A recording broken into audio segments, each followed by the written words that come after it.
Per quanto riguarda il Piave, so che lei fa riferimento a una moria di pesci che è avvenuta in quel di Susegana, però sicuramente il Piave in questo momento è in secca, quindi è un periodo, c'è stato un periodo in cui non è piovuto per molto tempo e chiaramente l'acqua è mancata, quindi credo si tratti di quello.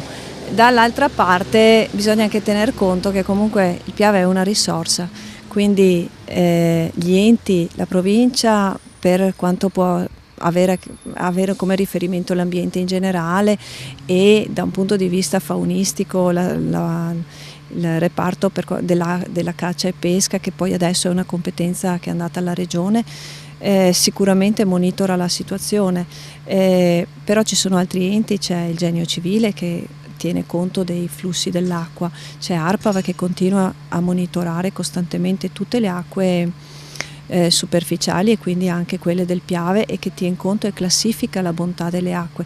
Quindi la moria di pesci può essere, a mio avviso, causata da un momento di difficoltà del fiume, perché fatalmente non piove. Dall'altra parte però comunque è una situazione sotto controllo, a mio modo di vedere.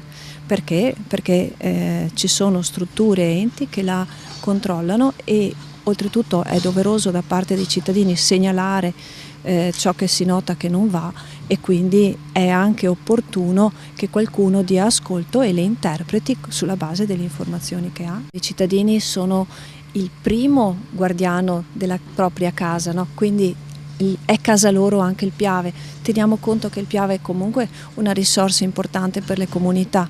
Verrà usato, speriamo, e valorizzato, che è un termine molto più opportuno, come punto di riferimento anche da un punto di vista turistico. Non dimentichiamo che la regione, i comuni, attraverso il Genio Civile, il BIM Piave, che di fatto è il soggetto che fa da collegamento tra tutti quanti, sta realizzando un progetto molto importante di pista ciclabile nel Piave, quindi proprio nelle nostre zone, da Alano a Zenzon. Quindi è importante che tutti assieme lo tuteliamo e lo valorizziamo. Quello che mi sento di dire ai cittadini è che sicuramente non è certo un luogo abbandonato.